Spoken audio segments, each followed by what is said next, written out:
"You are under arrest," the constable shouted at Ade. "Anything you say or do will be used against you in the court of law." Ade snickered.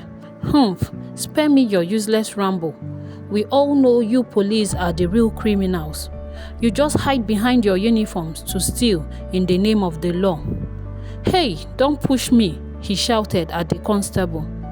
"Shut up and move," the constable retorted, tightening his grip and leading Ade to the patrol car. A small crowd gathered. Ade yelled, "You are just thugs with badges. Why don't you arrest yourselves?" The constable, now more serious, repeated, "You have the right to remain silent." When they reached the car, Ade continued to resist, so another officer, Sergeant Williams, stepped in. "Keep this up and you will be charged with resisting arrest too," he warned. Ade stopped struggling but muttered angrily, "You can't help. Do you know who I am? My father will have you locked up for assault. You are the real criminals." Sergeant Williams sighed, helping to secure Ade in the back seat. "Trying to play the victim won't help you this time." With the car doors closed, muffling Ade's shouts, the officers exchanged tired looks, knowing they still had to follow the proper channels to serve justice, even with Ade's challenging behavior. High Chief Olatunji Williams, a self-made billionaire who built his fortune from selling crude oil, was the proud father of 7 daughters from his 2 wives. Despite his immense wealth, he desperately sought a son to inherit his vast empire. While he loved and believed in his daughters, he held traditional views that led him to favor the idea of a male as heir.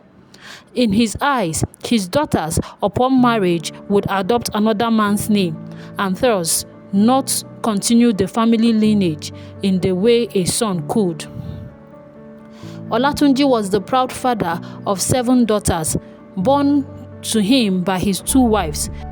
Each daughter was intelligent, capable, and accomplished in her own way. They excelled in their studies, carried themselves with grace, and contributed to their communities. Yet, for Olatunji, a lingering worry overshadowed his pride. The question of inheritance loomed large in his mind. As he watched his daughters grow into young women, each poised to marry and build families of their own, he couldn't shake the feeling that his legacy would not be carried on in the way he had envisioned. Deep down, Olatunji loved his daughters fiercely. He admired their strength and independence, and he supported their dreams. However, he held traditional views that suggested a woman's primary role was to marry and support her husband, ultimately taking another man's name. This belief reinforced his conviction that once married, his daughters would not be part of his legacy, reducing his family lineage to a name that wasn't his own. With every passing year, Olatunji hoped for a son who could carry forward the family name and take over the family business. He envisioned a future where he would teach his son the principles of leadership and entrepreneurship, passing down not just his wealth but also the values he held dear. He dreamt of sharing stories of their family journey, of the struggles and triumphs, so his son could appreciate the significance of his legacy. Despite his successes, late at night, Olatunji often found himself pondering on his options. He questioned whether his daughters would be able to embrace the challenges of the family business in the same way a son could. Would they be accepted in the male-dominated world of oil trading? Would they have the same opportunities for leadership?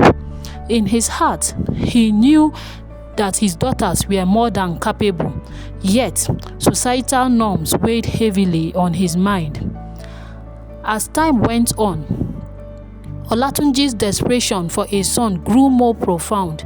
He considered his options, perhaps expanding his family further or engaging in traditional remedies that promised to ensure the birth of a male heir. Each day brought its own share of reflection. as he grappled with feelings of both love for his daughters and disappointment in the absence of a son who could take the reins. In the halls of his grand estate, Olatunji's daughters moved forward, each focused on building lives that, while distinct from their father's expectations, were filled with promise. They were determined to make their mark on the world, to pursue their passions, and to embody the very success Olatunji had worked for so hard. Yet, in the midst of their achievements, Olatunji grappled with the reality that he may never have a son to carry on his lineage. Ajoke was the first wife of High Chief Olatunji Williams, and she was shocked to find out she was pregnant again. After having 4 daughters, she never expected to be expecting another child, especially at her age. This news brought mixed feelings for her. She was excited about the new life growing inside her, but she was also worried of all the challenges that would come with having a baby.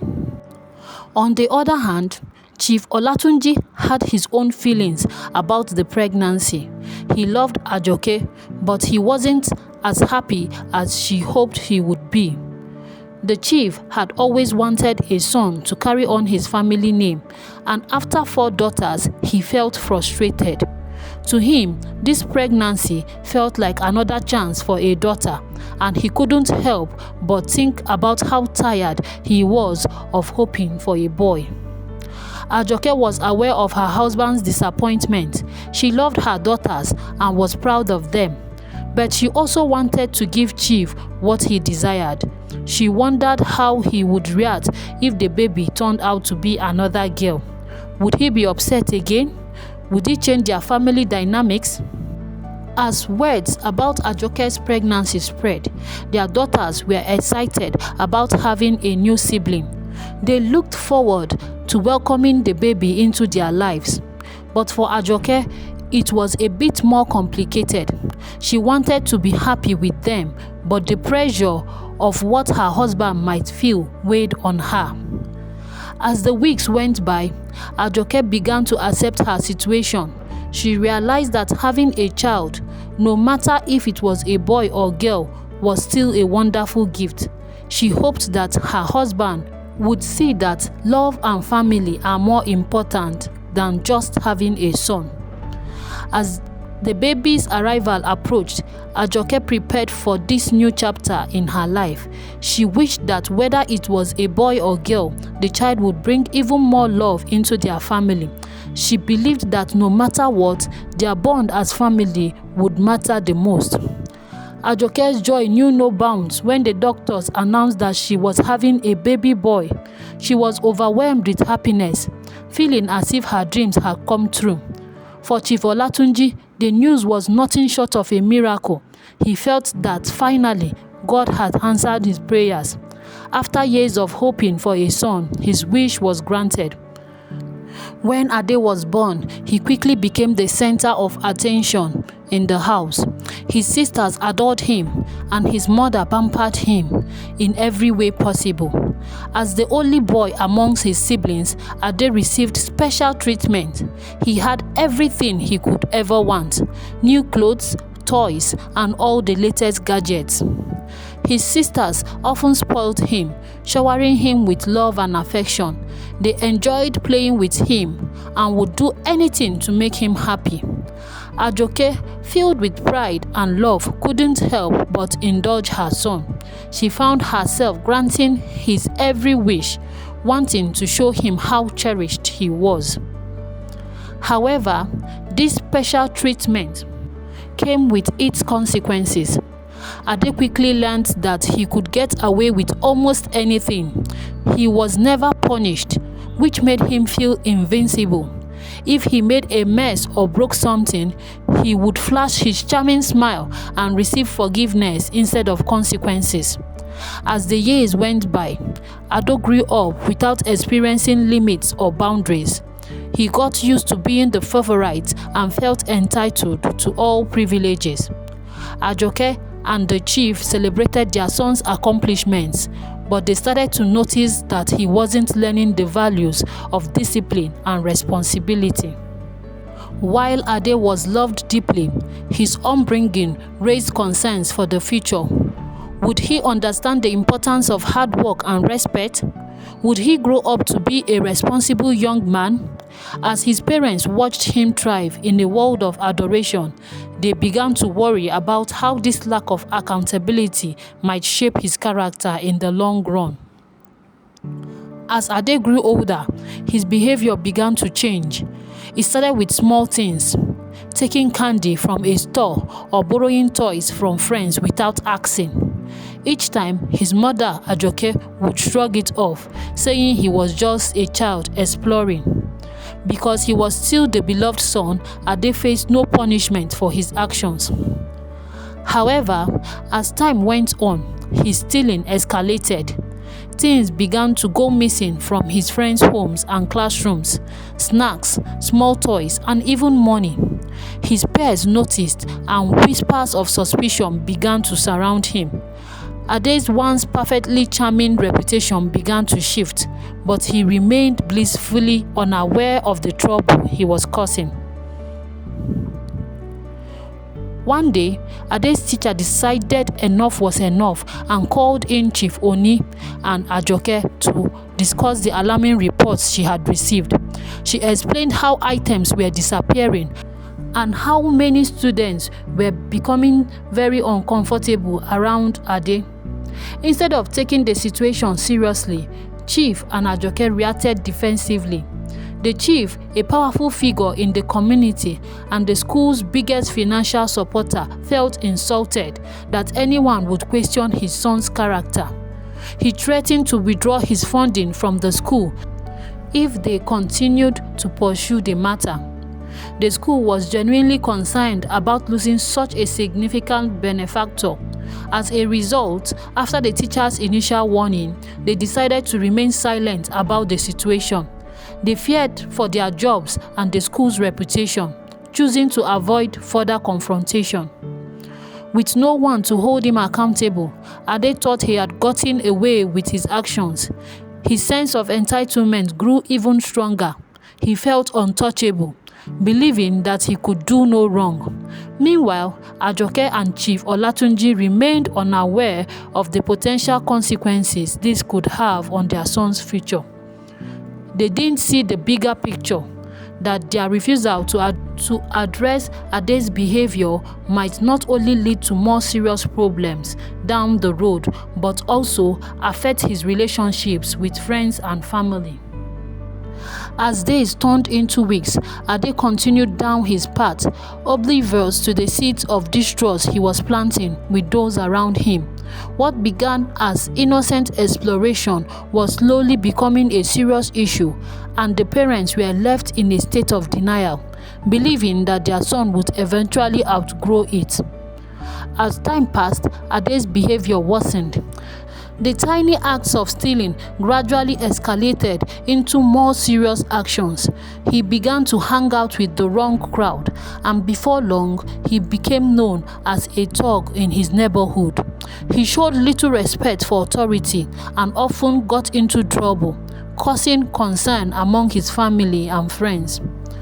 Ajoke and Chief Olatunji finally realized the gravity of their mistake. They could no longer ignore the changes in their once beloved son. The sweet pampered child they had raised was now a rebellious young man who defied them at every turn.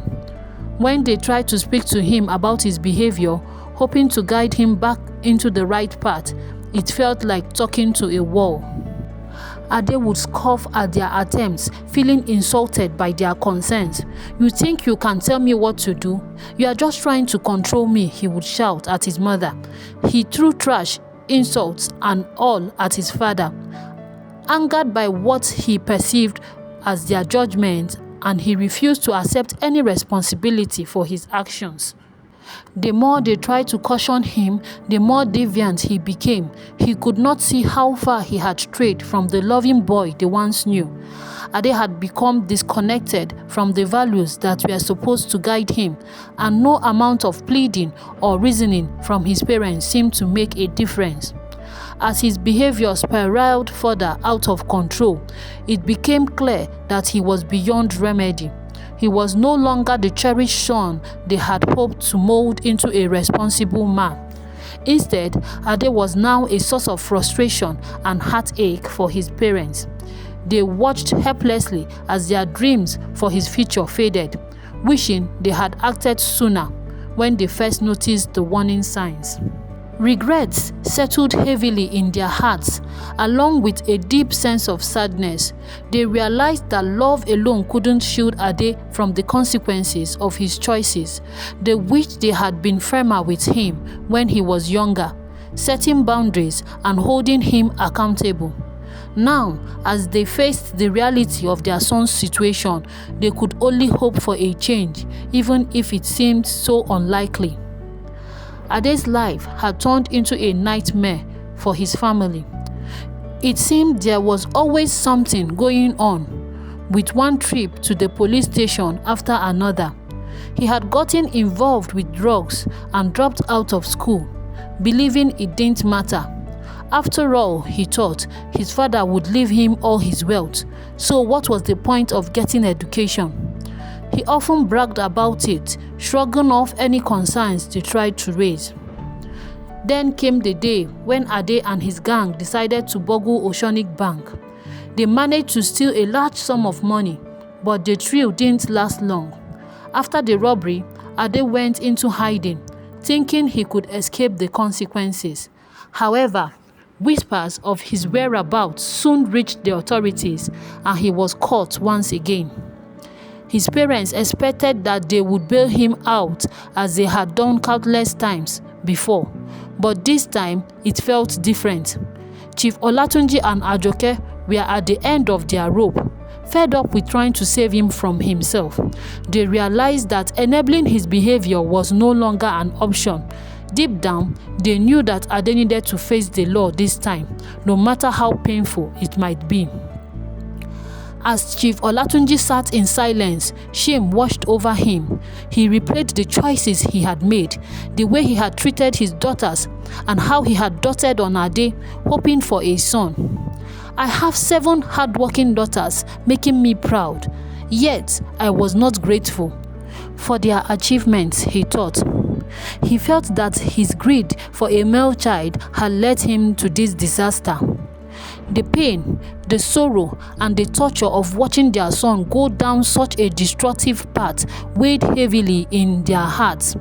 Chief Olatunji thought about how he had raised Ade on a pedestal, allowing him to get away with everything.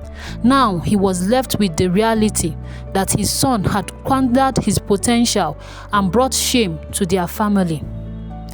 In the moment of reflection, Chief Olatunji knew that the road ahead would be incredibly difficult. Facing them now was not just the law, but also the harsh truth about their family's dynamics and the consequences of their actions. It was a painful realization, but one that they needed to confront to hope for a better future. Ade was sentenced to 15 years in prison with hard labor. He was filled with long hours of working hard and eating meager meals of gari and kulikuli. The reality hit him hard as he realized that life outside the prison walls was now a distant memory. Ajoke, Ade's mother, felt a wave of sadness over her. She tried her best to convince Chief Olatunji to pay for Ade's release, believing that he still had the chance to change if given another opportunity. She recalled the sweet boy he once was and couldn't bear to see him suffer in such harsh conditions. He needs our help, Olatunji. This will help him learn, she pleaded. But Chief Olatunji had reached his limit. He was emotionally drained from years of enabling Ade's reckless behavior. In his heart, he knew that simply bailing him out would not lead to a real change. He believed that perhaps the years in prison would force Ade to confront the consequences of his actions and help him see the importance of responsibility and hard work. With each passing day, Chief Olatunji hoped that this tough experience would stir something deep within Ade. He wanted his son to emerge from prison as a better man, capable of making wiser choices. As he weighed the situation, Chief Olatunji began to understand that some lessons could only be learned the hard way. However, Ajoke remained worried. Even though she supported her husband's decision, her heart ached for their son. She understood that prison could be transformative, but also feared the harsh environment would lead Ade in ways they couldn't predict. As her husband stood firm, she also only prayed that Ade would find his way back to the loving boy they once knew. The months dragged on, and each day in prison was a struggle for Ade. He gained a new perspective on life, but he was still grappling with his decisions and the impact they had on his family. Whether he would truly change remained uncertain, and as his time behind bars continued, so did the hope from his parents that he would come to realize the importance of responsibility, redemption, and family. Thank you so much for listening to our story. Hope you enjoyed it. Kindly like, share, and please don't forget to subscribe. Let us also know in the comment section what you think about family values and the position of the society in male and female children upbringing. Do you think any gender is better than the other? What does the society really think, and what do the society really want? Let's hear your views in the comment section. Thank you for staying with us. See you in the next episode. Bye-bye.